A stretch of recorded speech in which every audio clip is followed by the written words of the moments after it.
The Victorian era is romanticised in movies, fancy dresses, royal balls, and elegant manners. But the truth? It was nothing like that. Behind the beauty was a world full of filth, bad smells, and strange hygiene habits. In this video, we're going to look at 10 disgusting hygiene habits from Victorian times that will shock you and maybe make you a little sick. Let's jump in, if you dare.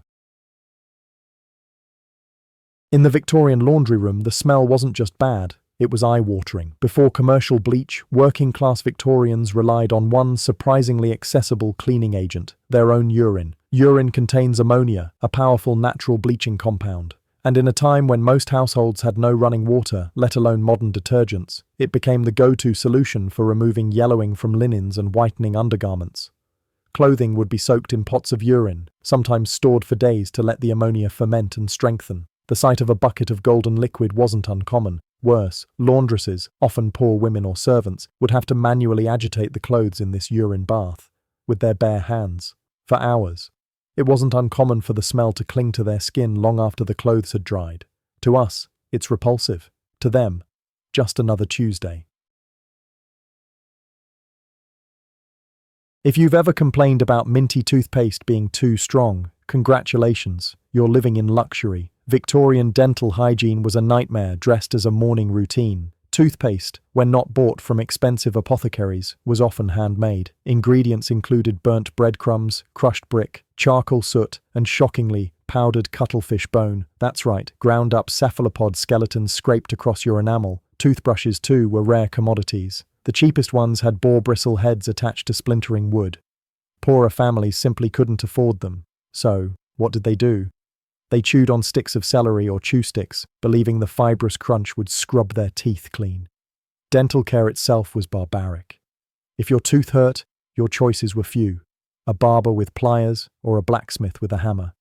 There were no anesthetics, no numbing agents, no antiseptics, just raw, unfiltered agony. Many preferred to let their teeth rot and fall out naturally. By the age of 40, it wasn't uncommon to see a smiling aristocrat with blackened gums and a silver-plated dental plate, a badge of wealth that masked a mouthful of decay. You'd think the act of washing yourself would be common sense, but in Victorian England, bathing was so rare that books were written just to explain how to do it. Some of these books advised not to bathe within 4 hours of eating, lest you risk fainting or internal damage. Others suggested that face washing while traveling was dangerous unless you could sterilize the water with ammonia or alcohol. How refreshing. One popular technique, dubbed the Russian method, involved alternating between scalding hot and freezing cold water to tighten the skin and avoid wrinkles. Sounds invigorating if you enjoy voluntary torture. For the poor, full baths were a rare luxury. Most washed with a rag and a bowl of reused water, which was often shared by the entire household, starting with the father and ending with the baby. By the end, it was more of a broth than a bath. The glory of having a toilet inside your home, except in Victorian England, it came with one horrifying catch: no plumbing. The earliest water closets simply let waste drop down into massive underground cesspools right beneath the house. These pools filled slowly, and when they did, the stench of concentrated human waste seeped through floorboards, into bedrooms, and around the dinner table. When the pools overflowed, or worse, exploded due to methane buildup, families had to hire the most thankless workers in history, the night soil men. These men worked only at night, by law, climbing into literal lakes of sewage to shovel out the muck. Many died young from exposure to toxic gases, infections, or simply falling into the waste and never resurfacing. Their reward, a few coins, and the occasional scolding for stinking up the neighborhood. It was waste removal by candlelight, and it was lethal. Shampoo hadn't been invented yet, so Victorians turned to the pantry for solutions. One common method was to crack a raw egg over the scalp, massage it into the roots, and rinse with cold water. It was supposed to cleanse and nourish, but if you weren't careful with the rinse, you'd end up cooking egg into your hair. Vinegar diluted with water was another option, though it left users smelling like pickles. Some swore by black tea, others by rum or rosemary infusions. The wealthy added lavender and lemon oils, if they could afford it. Then came the beauty-enhancing miracle: Hall's Vegetable Sicilian Hair Renewer, a bestseller. It promised to restore youth by darkening grey hair, but hidden in its formula, lead acetate. Prolonged use led to hair loss, tremors, and lead poisoning, all for the illusion of eternal youth. Victorians believed that smells could kill you, literally. According to the miasma theory, disease wasn't spread by germs, but by bad air, especially at night. Diseases like cholera and chlamydia were blamed on foul odors, especially in poor neighborhoods. The idea wasn't just folklore, it guided public health policy. Doctors fumigated homes with tar smoke, burned sulfur in hospital rooms, and demanded that people carry perfumed handkerchiefs to protect themselves from deadly scents. Even the famous Florence Nightingale subscribed to the miasma theory. She insisted that ventilated rooms could cure illness and recommended air fresheners as medical treatments. Ironically, there was a connection. Bad smells came from rotting filth which harbored real bacteria. But the Victorians never figured that part out.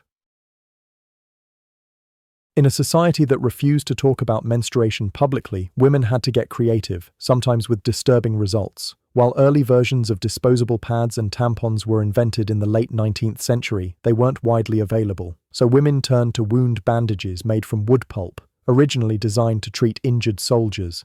These materials were absorbent and disposable, and in some cases, leftover supplies from war hospitals were passed down to women for menstrual use. Others resorted to cloth rags, which had to be hand-washed and reused, often in secret. There were no commercials, no awareness, and certainly no dignity. Victorian menstruation was something to suffer in silence, with military-grade materials and absolutely no support. In the summer of 1858, the City of London came face to face with its own filth. The River Thames, the city's toilet, had become a reeking brown sludge of human waste and dead animals.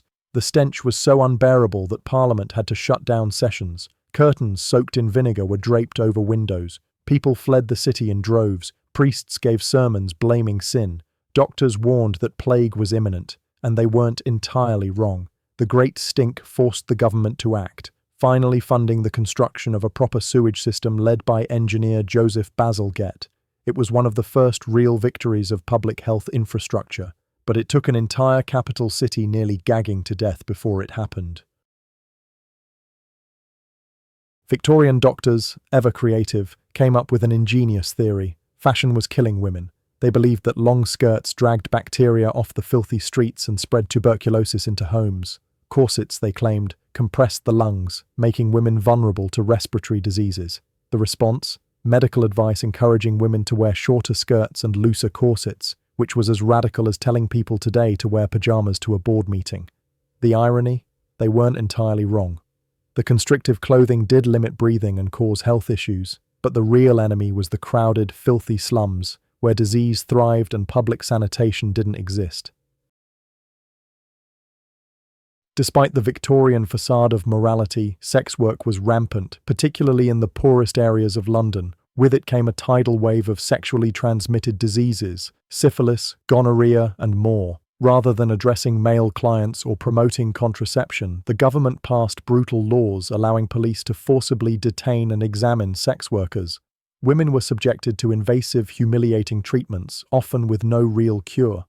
Enter Listerine, originally invented in 1879 as a surgical antiseptic. It failed in hospitals. Its creator, desperate to make money, rebranded it dozens of times as a floor cleaner, a dandruff cure, even a gonorrhea remedy. Only later did they realize it might work as mouthwash. And so from STD cure to minty rinse, Listerine was born from the depths of Victorian desperation. Would you have survived the smells and sickness? Could you survive the reeking cesspools, lead-laced cosmetics, cuttlefish toothpaste, and boiled egg shampoo of Victorian life? Or would you pass out at the first whiff of laundry day? One thing's for sure, the Victorians were masters of suffering in silence and smelling terrible while doing it. Let us know in the comments, which of these hygiene horrors shocked you the most? And remember, next time your shampoo runs out, just be glad it's not vinegar and egg day.